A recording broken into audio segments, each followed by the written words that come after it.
Alright, hello everyone, and welcome back to the channel for part 2 of this series about all of the 9.1 update changes.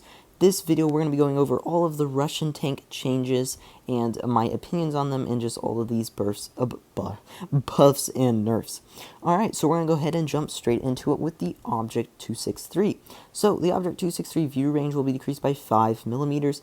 That is pretty much a useless nerf. I mean, 5 millimeters, who cares? I mean, meters.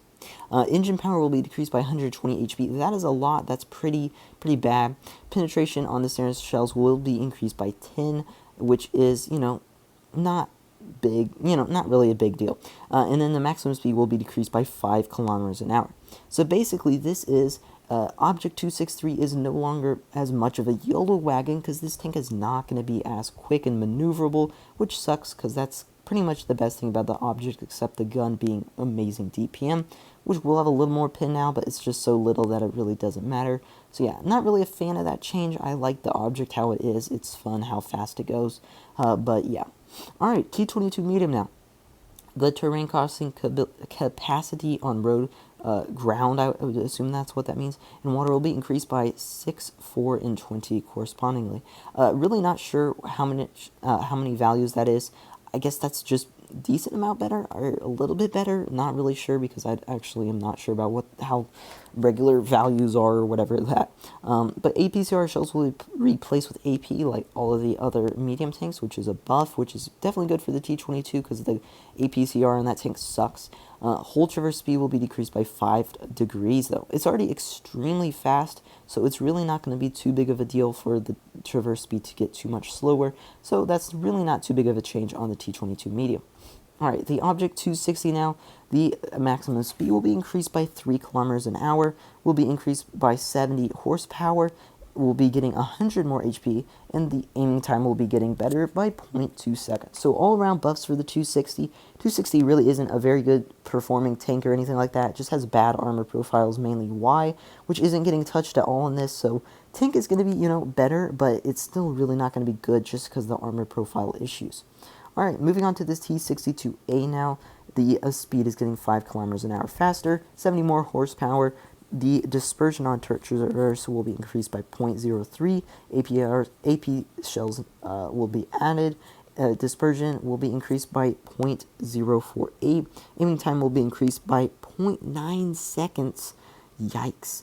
And ammo rack capacity will be increased by 10 shells. Alright, so they're giving it a little more ammo, which is nice, but, not really a big deal. So basically, the T62A is going to be faster, but less accurate. It will have AP shells, though, which are better than APCR. So really how much of a nerf that is for the dispersion and all that sort of stuff, not quite sure.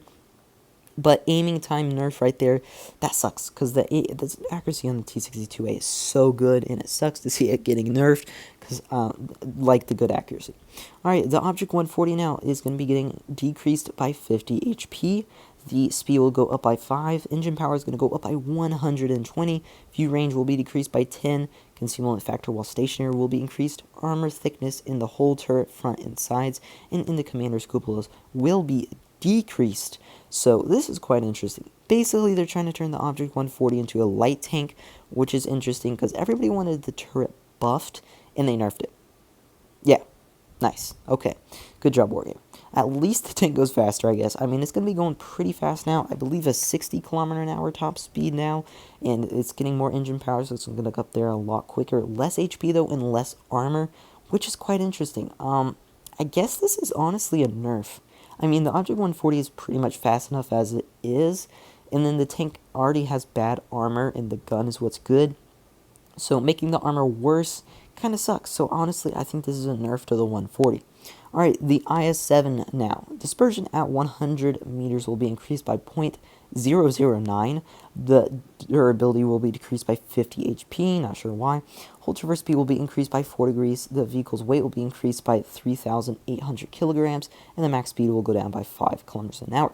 Basically, they're like IS-7 have good armor, IS-7 heavier, so yeah, that makes sense. A little bit faster traverse speed though, which it's super slow, so that's, I guess that's good.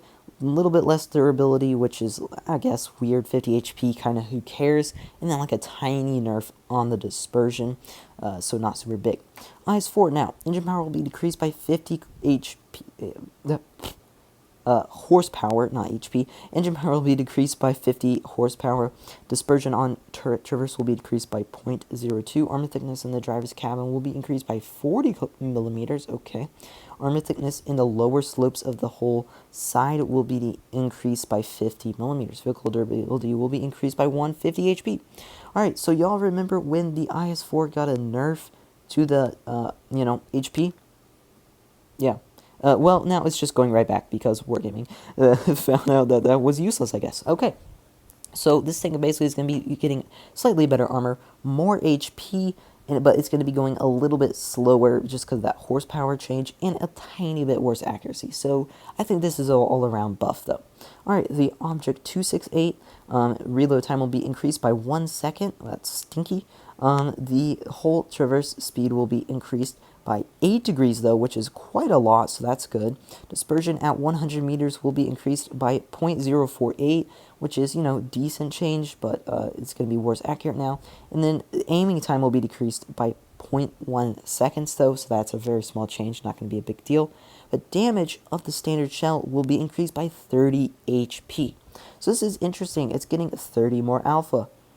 And that will be giving a 670 alpha gun.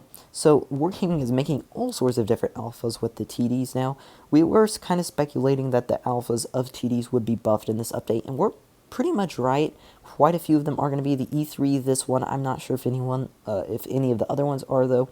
But now we're going to be having 670, 680, 690 alpha guns, which is kind of funny. So yeah, Object 268 all around, I think it's going to be a tiny bit of a buff just because of the traverse speed, and then the reload kind of, when the alpha basically kind of just even each other out. Yeah. Alright, now the Object 907 dispersion at 100 meters will be decreased by 0.057. Vehicle durability will be decreased by 100 HP. Penetration values of the standard shell will be increased by 5 millimeters. It will be getting AP shells and then those two consumables. So Object 907, not too many big changes, just losing 100 HP, getting a little bit worse accuracy, and getting a little bit more penetration. So not big changes there. T100 Lt, now this thing is getting nuked, I know. Vehicle durability will be decreased by 50 HP. It's already pretty low because of the light tank, so that's stinky. Crossing capacity coefficients will be increased from ground by 9, for water 25. So it's going to be having trouble going over now different terrain a little bit more. And the armor thickness in the hull's upper glacis plate will be decreased by 14 millimeters, and the reload time, this is the bad nerf, will be increased by 0.77 seconds. So honestly, the only big change on the T100 Lt is that reload, which sucks because I love the DPM on the T100 Lt. I really love the T100 Lt. It's such a fun tank to play. And personally, I really don't have issues dealing with it ever. So, all the people who hate the T100 Lt because they're like, oh, I just hate the tank. I'm not one of those people. I actually love the tank because I love driving it and have a lot of fun in it, and I really never have issues fighting against the tank. So yeah, kind of sad for me to see the T100 Lt getting nerfed with that reload, but oh well, I'll try to enjoy it for a couple more weeks here. Alright, so that wraps up part 2 of all the 9.1 update changes, everyone. I hope you guys enjoyed the video. Let me know your thoughts on these changes in the comments down below, and I'll see you guys all in the next one. Bye.